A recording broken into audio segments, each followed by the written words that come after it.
All right. I guess the first person I'm calling on is Josh. Josh. Thank you, Mr. President. 2 questions, one for each of you. Mr. President, you talked today about the security and economic partnership with Canada. President Xi just went to Russia and expanded China's economic commitment with that country. Why do you think many leading countries are choosing to form competing partnerships, and what does that mean for the world?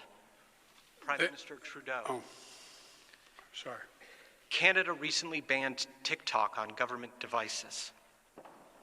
Knowing what you know, are you comfortable with the idea of your children or family members using TikTok?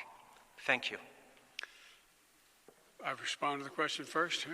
Well, first of all, look, in 10 years, Russia and China have had 40 meetings. 40 meetings.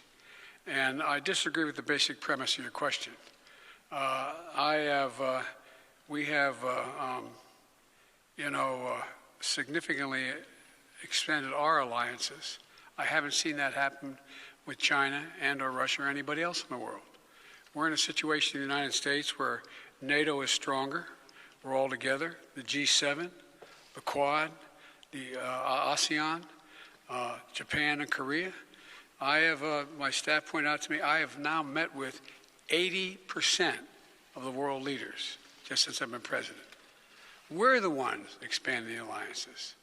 The opposition is not. Name for me where that's going. And tell me what I don't mean to literally that, but rhetorically. Tell me how, in fact, you see a circumstance where China has made some significant commitment to Russia.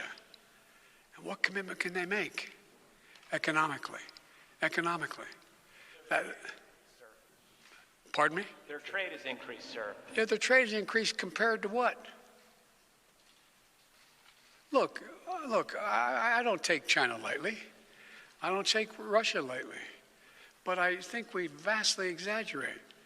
I've been hearing now for the past 3 months about China is going to provide significant weapons to Russia, and they're going to. Well, I've been talking about that. They haven't yet.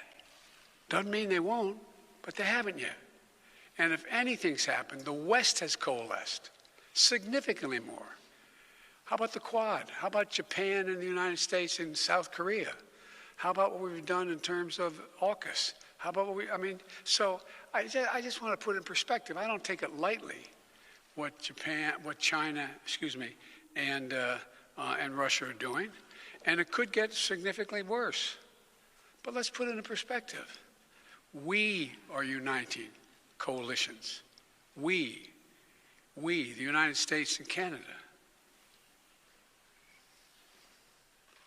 On TikTok, we made a similar decision to the American government and others when we said that we do not feel that the security profile is safe for government-issued phones. There are concerns around privacy and security, and that is why we have banned TikTok from government-issued phones. But your question, Josh, was about what I do as a parent of teenagers and my kids on social media. And on that, I am obviously concerned with their privacy and their security, which is why I'm glad that on their phones that happen to be issued by the government, they no longer access TikTok. That was a big frustration for them. Really, this applies to us too, Dad? Yes, I just did that. But I think as parents, we are understanding, particularly of teenagers, just how much of our kids' lives are lived online and how much they are impacted not just by influence the way their friends are and peer pressure that all of us went through as teenagers, but a degree of misinformation, disinformation, and malicious activity that is allowed for by incredible advances in technology that we are benefiting from in so many different ways. As governments, we have to make sure we're doing what we can to keep people safe in the public square, making sure we're pushing back against hate speech and incitations to violence online, and we're carefully calibrating legislation to do that. As a parent, spend a lot of time talking to my kids about what's online and how they should try and go outside and play a little more sports and not get so wrapped up in their phones. And we're going to continue to do that. Our concerns around TikTok are around security and access to information that the Chinese government could have to government phones. It's just a personal side benefit that my kids can't use TikTok anymore that I recommend everyone to use my encouragement to try and do.